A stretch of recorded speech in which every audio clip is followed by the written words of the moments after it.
Oh boy, look what episode we're on now. Episode 6, the 1974 Super Outbreak. This is probably going to be one of the longest Tornado Facts with Beanrock124 videos I have ever made.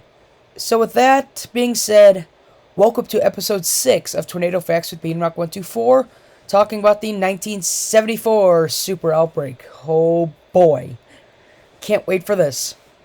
So the 1974 Super Outbreak was the second largest tornado outbreak on record for a single 24-hour period, just behind the 2011 Super Outbreak.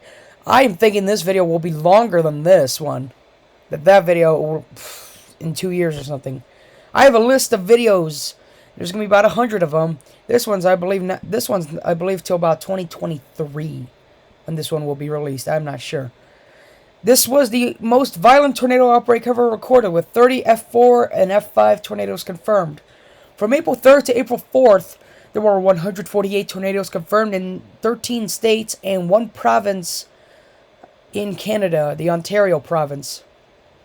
In the U.S., tornadoes struck between Illinois and New York.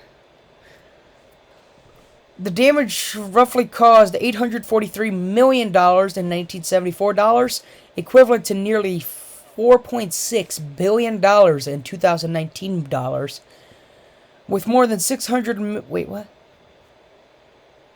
600 million in the U.S. Okay, yeah, that was weird. The outbreak extensively damaged approximately 900 square miles along a total combined path length of 2,600 miles. At one point, as many as 15 separate tornadoes were on the ground simultaneously. The first super outbreak, was the first tornado outbreak in recorded history to produce 100 tornadoes in under a 24-hour period, a feat that was not repeated globally until the 1981 UK tornado outbreak, and in the US until 2011. So here's the path of all tornadoes that touched down. There's a pretty long one here. Number 13.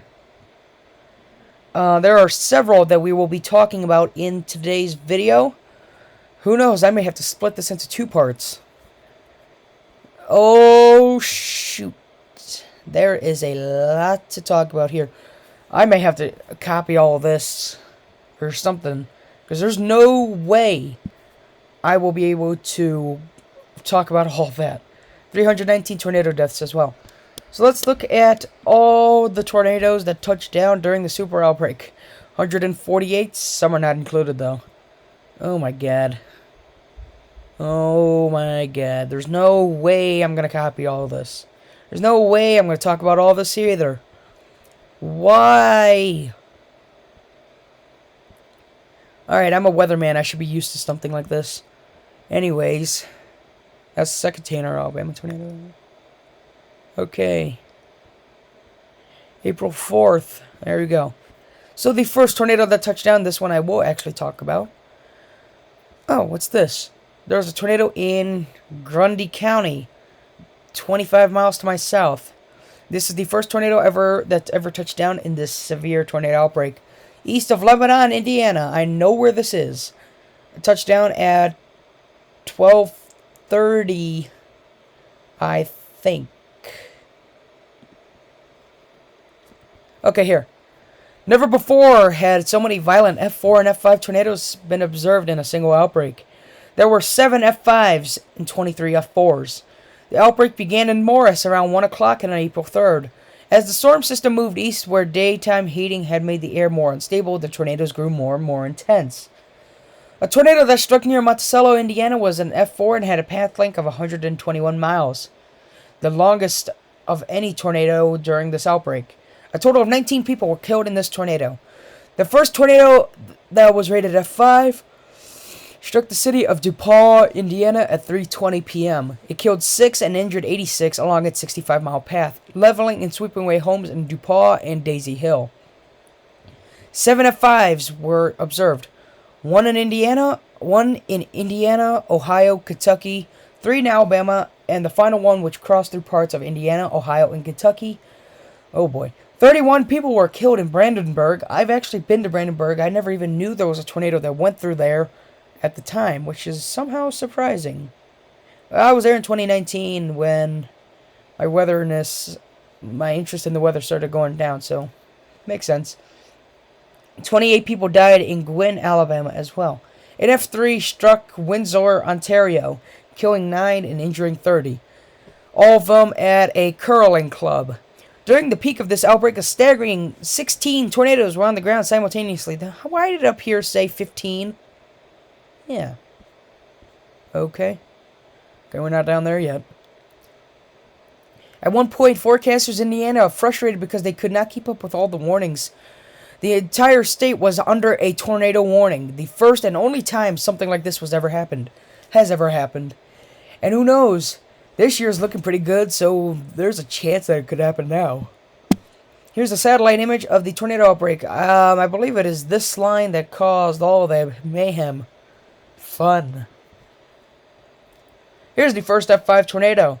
The DuPaul, Daisy Hill, Indiana one. This looks cool. I don't even think it's a multi-vortex tornado. I'm not sure if this is the tornado or this whole thing is the tornado. Oh yeah, it's a funnel cloud. Huh. Of the F5 tornadoes produced in the outbreak, the DuPaul one was the first to form, touching down at 3:20 local time. It was probably the least known of the F5 tornadoes in the outbreak as it traveled through rural areas of southern Indiana, northwest of Louisville, traversing about 65 miles through parts of Perry and Harrison counties. My God, my watch. F5 damage was observed near the community of DePaul, where numerous farms were leveled. Areas near Palmyra and Borden were also heavily affected by the tornado. Morgan Elementary School in northern Harrison County was directly hit by the tornado. 4 classrooms were destroyed, and the roof was removed from the school and placed on the cars of the faculty.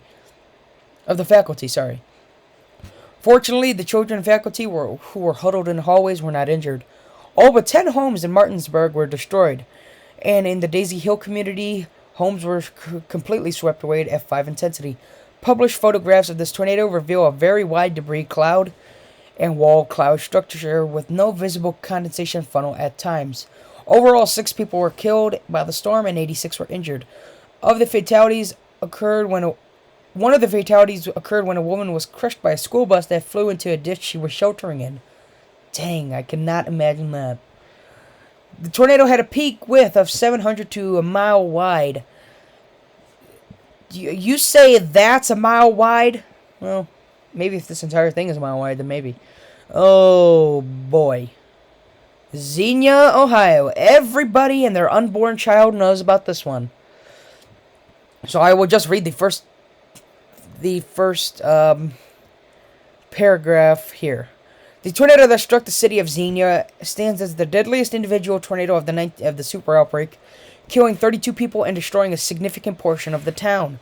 The tornado formed near Bellbrook, southwest of Xenia, about 4:30 p.m. Eastern, or 10 minutes after this tornado touched down. It began as a moderately sized tornado, then intensified while moving northeast at about 50 miles an hour. The tornado exhibited a multi-vortex structure and became very large as it approached town. So there's a recording of this tornado that a certain individual did, and Ted Fujita, saw that video, and it confirmed that tornadoes can have a multi-vortex structure, which is very groundbreaking. Okay, I'm done. So, it began as a moderately sized tornado. Okay, I read that. Gil Whitney, the weather specialist for WHIO in Dayton. Why don't they have weather specialists nowadays? How come I'm not one? He alerted viewers in Montgomery and Greene counties, where Xenia is located, about the possible tornado, broadcasting the radar image of the supercell with a pronounced hook echo on the rear flank of the tornado several minutes before it actually struck. The tornado was visible on radar because raindrops wrapping around the The storm was visible on radar because raindrops wrapping around the circulation. Oh, my God. The storm was visible on radar because of raindrops wrapping around the circulation. There we go. I can actually talk. The massive tornado slammed into the western parts of Xenia, completely flattening the Windsor Park and Arrowhead subdivisions at F5 intensity. and sweeping away entire rows of brick homes with little debris left in some areas. Extensive windrowing of debris occurred in nearby fields. So you could read this for yourself. You could pause the video, because I'm not reading this. Oh, I'll read this last one. Dr. Ted Vegeta and a team of colleagues, including, what's his name? Dr. Greg Forbes, I believe, undertook a 10-month study of the super outbreak, along with discovering much about tornadoes which was not known before, such as the downburst and microburst, and assessing damage to surrounding structures. The Xenia tornado was determined to be the worst of the 148 tornadoes. Fujita initially signed a preliminary rating of F6 plus or minus 1, before deeming F6 being inconceivable. Anyways, here's the next one. Hanover/Mason, Indiana, an F4 tornado here. This is the tornado right there. This tree is blocking. Soon after that the DePaul tornado lifted. This tornado formed near Henryville. Well, okay. Henryville. We know that town. And traveled through Jefferson County and leveled many structures in the small towns of Hanover and Madison. I think I said Mason, but I don't know. A total of 11 people were killed and an additional 300 were injured. According to that news station, Louisville reporter in a special report about the outbreak, 90% of Hanover was destroyed or severely damaged, including the Hanover College campus. Despite the fact that no one was killed or seriously injured at the college, 32 of the college's 33 buildings were destroyed. Well, dang. Including 2 that were completely destroyed and 6 that sustained major structural damage. Hundreds of trees were down, completely blocking every campus road. All utilities were knocked out, and communication with those off campus was nearly impossible. Damage to the campus alone was estimated around $10 million. In Madison alone, where 7 of the fatalities occurred, about 300 homes were destroyed. The tornado also brushed the community of China. That'd be a huge tornado. It brushed that community, causing additional fatalities. This same storm would later strike the Cincinnati area, producing multiple tornadoes, including another F5, which we will get to in a little bit. Here's the Brandenburg tornado. I was here. I did not know about a memorial that was set up, but apparently there was one. Here's that one. I'm not going to read it. Okay, so this is actually new to me. The Brandenburg tornado is the only tornado to produce F5 or EF5 damage in the state in Kentucky history. Dang. Here's Cincinnati/Sailor Park, Ohio tornado. These ones here had pictures of the tornadoes. But for the thumbnail, I'm probably going to put all of the tornadoes in one picture for the thumbnail. So here's the Cincinnati and Sailor Park tornado. Here's the Louisville tornado.